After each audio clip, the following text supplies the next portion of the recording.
기후 변화에 따라서 인천공항, 김포공항, 마곡지구 이런 데가 잠길 수 있다. 10년 안에 이런 일이 일어날 가능성이 있습니까? 예, 충분히 개연성이 있는 자료입니다. 다 잠기는 거야? 아니면 일시적으로 잠길 수 있다는 건가요? 지금은 일시적으로 잠길 수 있는 수준에 관한 경고를 내주고 있는 상황이죠. 네. 하지만 오늘 방송을 보시면 깜짝 놀라실 거예요. 10년 안에 내가 살고 있는 동네가 없어질 수도 있다. 동네가 없어진다고요? 전문가 두 분을 모시고 자세한 이야기를 나눠보려고 하는데요. 이은석 박사님 모셨습니다. 네, 반갑습니다. 안녕하세요. 안녕하세요. 그리고 네팔에서 오신 수잔 씨 모셨습니다. 안녕하세요. 나마스테, 안녕하세요. 수잔입니다. 나마스테. 수잔 씨가 네팔에서 어느 도시에서 왔었죠? 저는 수도 카트만두에서 왔습니다. 네. 카트만두와 지금 살고 있는 서울 가장 큰 차이가 뭔 것 같으세요? 한국 같은 경우는 이제 고층 빌딩들이 되게 많잖아요. 근데 네팔 같은 경우는 아직 고층 빌딩은 없어요. 고층산이 있어요. 히말라야. 아. 제 주변에 있는 사람 중에 가장 환경에 관심이 많은 사람이 파비안 같아요. 지난번에는 자기가 먹었던 플라스틱이 얼마나 되는지 다 기록을 하더라고요. 기후변화 얘기할 때마다 저는 지구온난화 문제가 항상 거론되는데 그린란드 빙하가 빠르게 녹고 있는 모습을 보면 저는 굉장히 충격적이더라고요. 네팔에서도 혹시 그런 게 있나요? 네팔도 일단은 설산이 많은데 저는 2012년도 하고 16년도 이렇게 두 차례로 에베레스트 등반을 갔다 왔었거든요. 이 4년 동안에 거기에 있는 설산들이 다 사라져 있더라고요. 녹아버린 거죠. 거기 늘 만년설이 있는 데잖아요. 그렇죠. 이렇게 보면은 하얗해야 되는데 이게 바위산들만 남아있는 것처럼 보이더라고요. 최근 제가 본 뉴스 중에 재밌는 게 매머드 화석이 요즘에 가치가 점점 떨어지고 있다고 합니다. 왜요? 그 이유는 매머드들이 많이 묻혀져 있었던 시베리아 툰드라 지역이 녹으면서 매머드 뼈 화석들이 계속 올라오고 있고 생산량이 점점 많아지면서 가치가 떨어지는 거네요. 무서운 부분이 뭐냐면 우리가 그냥 눈으로 볼 때는 북극 빙하가 그냥 그저 녹는 것으로만 보고 있지 않습니까? 사실 그 이면에 보이지 않는 지역들, 영구 동토층이 녹고 있다. 녹았다는 게 어떤 의미라고 봐야 될까요? 대기를 구성하고 있는 요소들 중에 우리가 이산화탄소를 온실가스의 주 범인이다라고 얘기를 하고 있지 않습니까? 전문가들의 연구 결과에 의하면 메탄가스가 유발하는 온실 효과, 이산화탄소에 비해서 약 30배 정도 높다고 합니다. 특히 이제 시베리아 혹은 이제 캐나다 북부 북반구에 위치하고 있었던 영구 동토층에서 일시적으로 방출되고 있기 때문에 스피드가 점점 가속화되게 된다면 어떤 일이 벌어질지에 대한 부분들은 전부 다 걱정을 하는. 그 영구 동토층이 녹으면서 밑에 있던 메탄가스가 올라옴과 동시에 다른 것들이 또 많이 더 있을 것 같은데요? 네, 그렇습니다. 그러니까 우리가 잘 알고 있지 못하는 미생물들 다시 부활하는 경우도 있다라고. 부활, 네. 얼어있던 애들이. 네, 그렇습니다. 약간 공포영화 보는 것 같아요. 공포영화. 병원균이 혹은 어떤 세균들이 올라오는 순간 팬데믹 현상이 또 다른 방식으로 재현될 수도 있는 거겠네요. 그러면 코로나가 끝이 아니라 시작이 되겠네요. 근데 정말로 이게 그 녹아내릴 때 있잖아요. 물 색깔들이 되게 변하더라고요. 저희는 이제 바로 그 설산에서 내려오는 물을 담아서 먹기도 하거든요. 저는 거의 2주일 동안 히말라야 올라가면서 매일 먹었거든요. 배가 아프더라고요. 처음에는 많이 먹었었어요. 이제는 이렇게 봐도 과연 먹을 수 있을까요? 막 이런 생각을 들더라고요. 도대체 이 세상에 할 수 있는 게 뭐냐? 누구한테 반말이냐? 아유, 너무 화가 나서 그래요. 죄송합니다. 2018년 IPCC라고 기후변동에 관한 정부 간 패널 여기서 1.5도씨 특별 보고서 지구온난화에 대한 이런 문건이 있더라고요. 굉장히 중요한 리포트입니다. 1.5도씨라는 의미는 우리가 꼭 지켜야 되는 마지노선을 의미한, 지금 우리가 탄소 배출을 바로 올스탑 해서 제로를 만든다고 해도 어쩔 수 없이 올라가는 온도가 1.5도씨라는 것이죠. 지금은 그 보고서 나온 지 3년도 지났잖아요. 그럼 어느 정도 예방했나요? 지금은 사실 거의 관망을 하고 있다. 보고서에서는 4가지의 미래 기후 시나리오를 제안을 하고 있어요. 공통적으로 4가지 시나리오 모두가 다 적어도 우리가 2030년까지 화석 연료 기반의 경제나 사회 구조 시스템 자체를 급변하지 않으면 우리가 손 쓸 수 없는 상황으로 갈 수 있다는 경고를 하고 있고, 최악의 시나리오는 아무것도 안 하고 있는 그저 지금과 같은 상태이고, 그렇게 될 경우에 지구 평균 온도가 약 5도씨 이상으로 올라간다. 10년 안에? 네, 10년 안에. 우리나라 같은 작은 나라가 온실가스 배출 얼마나 하겠어 하고서 나이브하게 생각하는 분들도 있을 거예요. 하지만 우리나라가 세계 탑 10 안에 들어갑니다. 온실가스 배출량으로 봤을 때. 한국이 한국이 지금 하고 있는 일이 있나요? 지금 많은 일은 하고 있습니다. 작년에 유엔의 NDC라고 우리나라 2030년까지 온실가스를 얼마만큼 줄이겠다라는 약속을 담은 보고서를 제출했고요. 추가적으로 LEDS, 장기 저탄소 발전 전략이라는 것을 또 마찬가지 유엔에 이제 제출을 했습니다. 사실 한국이 제출한 보고서에 대한 비판 여론들이 꽤 있습니다. 이 보고서들 안에서 여러 가지 것들을 하겠다고 했지만 실질적으로 뜯어봤을 때는 과거의 것과 별반 차이가 없다라는 평가를 받고 있고, 또 한국을 이제 클라이밋 빌런이라고 얘기를 하고 있습니다. 그러니까 한국은 선언과 실행이 다른 국가다라고 국제사회에서는 이렇게 바라보기도 한다는 것이죠. 우리나라가 그랬구나. 네팔 그리고 프랑스도 약간 기후변화에 따른 변화 같은 게 있나요? 네팔 같은 경우는 2018년도에 되게 유명한 산악인들이 이제 새로운 루트를 만들기 위해서 가셨어요. 근데 그때도 갑자기 아예 눈을 안 내리는 지역에서 폭설을 내렸어요. 그래서 그분들이 거기서 목숨을 잃었었어요. 그리고 아까 빙하가 녹이고 있다 했는데, 저희는 네팔에서 높은 곳에서 호수가 생겼다 이러는데 되게 호수가 녹아서 생기는 거예요? 네. 설산이 녹아서 호수가 생긴 건데, 그 호수가 터지게 되면은 밑에 있는 마을이라든지 모든 사람들이 이제 피해를 받게 된 거죠.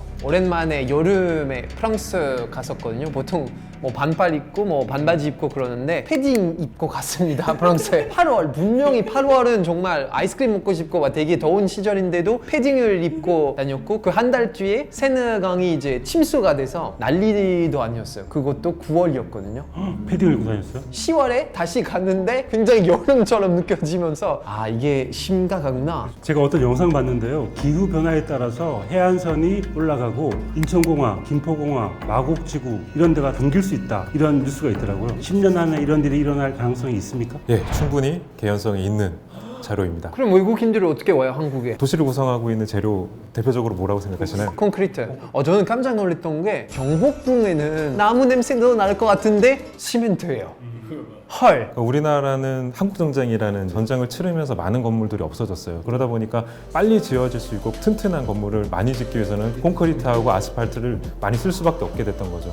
근데 이 재료들이 갖고 있는 문제가 뭐냐면 물을 흡수하지 않는다는 거예요. 최근에 도시가 많아지면서 도시형 홍수라는 이름이 생겼어요. 전문용어로 서비스 워터 플러딩이라고 얘기를 하는데, 도시 표면에서만 일어나는 홍수 현상이라고 얘기를 해요. 서울 같은 큰 도시는 불투수 면적의 비율이 50% 정도가 됩니다. 그래서 그 밑에는 이제 배수관들로 채워져 있고요. 집중호우가 발생이 되면 거의 다 배수관을 통해서 바깥으로 나가게 되는데, 일시적으로 그 배수 용량을 넘어서는 경우에는 역류하게 될 수밖에 없게 됩니다. 영화 기생충 보면 약간 낮은 지대가 물난리가 나가지고 둥둥 떠다니고 막 그러잖아요.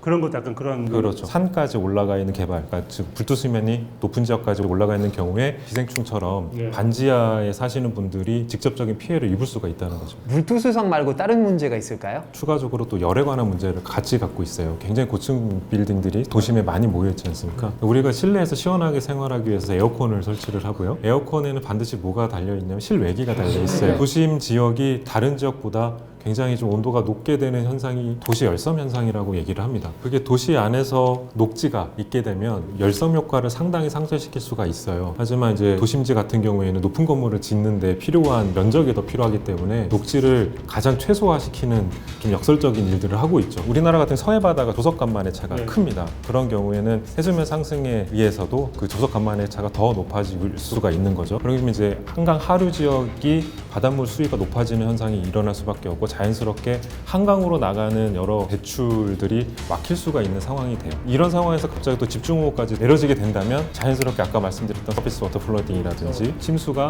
동시다발적으로 발생할 수 있다는 거죠. 그러면 이런 인천공항, 김포공항 이런 데가 다 잠기는 거야, 아니면 일시적으로 잠길 수 있다는 건가요? 완전히 잠기는 수준은 아니고, 우리가 도시 생활을 할 때 발목 정도만 물에 잠겨도 굉장히 불편해지잖아요. 서울이 실제로 잠긴 적이 있었어요. 우면산 산사태 아마 기억하실지 모르겠습니다. 우면산 산사태도 있었고, 우면산 산사태가 나던 날 당시에 그 지하철역이 있었어요. 그 동네가 사실 제가 어려서부터 살던 동네였거든요. 산사태가 나서 흙이 밀려온 적이 한 번도 없었던 동네인데 지하철역 안으로까지 토사들이 막 넘어오는 거 보고 깜짝 놀랐던. 그 일 때문에 이런 일을 하게 되신 건가요? 그렇죠. 그래서 그 전까지는 제가 직장 생활을 하고 있었다가 박사 공부를 시작을 하되 주제를 기후변화 쪽으로 잡아보면 어떨까라고 생각을 하게 된 계기예요. 저는 그냥 부대찌개 먹었는데. 시골 같은 경우에는 부동산 가격이나 이런 부분은 큰 문제가 되지 않지만 서울 같은 경우에는 발목 정도가 잠기는 침수가 되더라도 집가에 영향을 미칠 수 있는 원인이 될 수도 있습니다. 크록스 주식 사야겠네요. 오늘 이렇게 드립해 주는 거래 이렇게.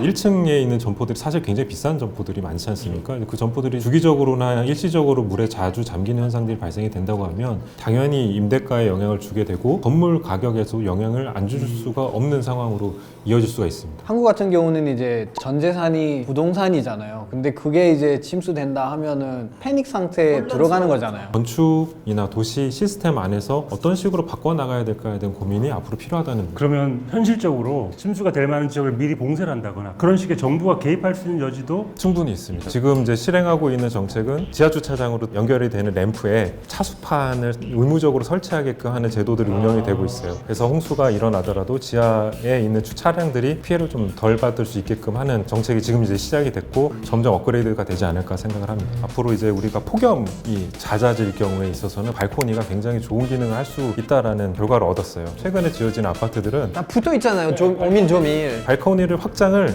꼭 해야만 생활할 수 있게끔 설계가 나오고 있는 상황까지 갔어요. 정말 신기한 게 프랑스에서는 이제 집을 알아볼 때 우선순위는 발코니 있어야 한다. 완충 공간의 역할을 하기 때문에 태양의 직사열이 실내로 들어오는 부분들을 어느 정도 막아줄 수가 있고 실내 환경을 오히려 쾌적하게 만들 수 있는 중요한 수단으로 볼 수가 있거든요. 우리나라에서 이제 친환경 건축으로 굉장히 중요하게 보고 있는 부분이 녹색 건축물이라고 합니다. 크게 두 가지 유형을 볼 수가 있어요. 이미 지어져 있는 건물 중에서 에너지 유출이 많은 건물을 대상으로 리모델링을 할 경우에 그린 리모델링 건축물이라고 하고요. 또 하나는 새로 건물을 지을 경우에 있어서 신재생 에너지를 생산할 수 있는 기능까지 결합이 된 건축물들이 제로 에너지 건축물이라고 하고 있습니다. 그러면 전 궁금한 게 그린 리모델링이라는 건 건물 내부의 인테리어를 바꾼다는 개념이 아니라 에너지를 효율적으로 쓸 수 있게끔 바꾸는 건가요? 그렇죠. 지금 이 창호 같은 경우에는 단열 성능이 굉장히 안 좋은 나무 창호거든요. 이런 연료율이 좋은 창호로 바꾼다거나 내부의 단열 성능을 높일 수 있는 방법들이 개발이 되고 있습니다. 지금 우리나라 전체 건물이 몇 동 정도 있을 것 같다고 생각이 드십니까? 우리 숫자 약한 사람으로서 전국에 약 727만 동 정도의 건물이 우리나라에 있어요. 2017년도 기준으로 봤을 때 우리나라 전체에서 배출하고 있는 온실가스는 약 7억 톤 정도를 배출하고 있다고 합니다. 지금 우리나라 건물에서 배출하고 있는 온실가스 2017년도 기준으로 보면 약 1억 5,600만 톤 정도가 배출되고 있다고 추정을 하고 있어요. NDC 보고서 상에서는 건물 부분에서는 약 14.4%를 감축하는 걸로 우리가 이렇게 하겠습니다라고 선언을 했습니다. 그 정도의 목표치를 달성하려면 녹색 건축들이 많이 보급이 돼야 되는데 전국적으로 아까 말씀드렸던 727만 동 중에 정부로서 인증을 받거나 예비 인증으로 나중에 받을 겁니다라고 한 건물의 총량이 약 16,000동 정도밖에 되지 않아요. 가장 이제 세계적으로 앞선 독일 기술하고도 우리나라 기술이 어깨를 나란히 할 정도까지 기술을 확보를 해놨습니다. 하지만 보급이 되고 있지 않은 게 부동산의 가격에 그 기술들이 묻혀버리게 되죠. 이 기술이 들어왔을 때 이게 더 좋은 건물이야 라는 인식들이 생겨야 되는데 그거보다는 내가 지금 살고 있는 곳의 입지나 내가 역세권에 살아 숲세권에 살아 이거에 따라서 분리가 되는 그런 상황들이 있다는 거죠. 집에서 바라보는 뷰, 남향이냐 뭐 동향이냐 이런 자기가 바라보이는 걸 얻기 위해서 너무 많은 것들을 희생하고 있지 않나. 최근에 MZ세대들이 이제 친환경적인 가치에 대해서 굉장히 신경을 쓰고 고민도 하고 있잖아요. 그런 것처럼 앞으로 소비자들의 인식이 그렇게 바뀌어 나가면 건설사나 어떤 큰 기업들도 받아갈 수밖에 없게 될 것 같아요. 특히 이제 영국 케이스 같은 경우에는 그런 이제 친환경 건축의 기준을 만들어 놓고 거기에 부합하는 건물은 매매나 임대를 원활하게 해주고요. 그 기준에 부합하지 않는 건물들은 매매도 못하고 임대도 못하게 만드는 정책들도 개발이 된 상황이죠. 최근에 파리에도 나무 10만 그루는 심겠다. 되게 정도전처럼 약간 좀 그린 도시로 만들겠다 이런 식으로 지금 얘기 나오고 있는데 내가 뭐 파비앙 조선인이야.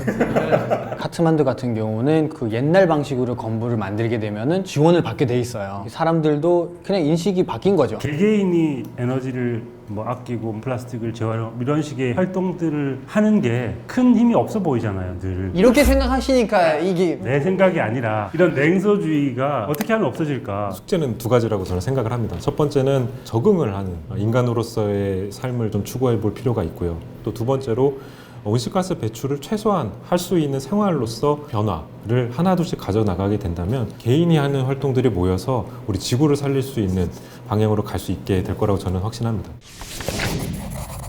오늘 얘기 들으면서 많은 분들이 와 이렇게까지 심각했나라는 생각을 하시면서 한편으로는 나는 그래도 이런 방면으로 이런 걸 지키고 있다. 그런 분도 많을 것 같아요. 여러분들이 하고 있는 최소한의 필환경적인 행동을 적어주시면 많은 분들에게 도움이 될 것 같습니다. 일상생활에서 어떤 식으로 환경을 보호하고 있는지 댓글로 남겨주시고요. 뉴스레터는 다음 주 더욱더 트렌디한 주제를 가지고 찾아오겠습니다. 댓글, 좋아요 잊지 마시고요. 앙방!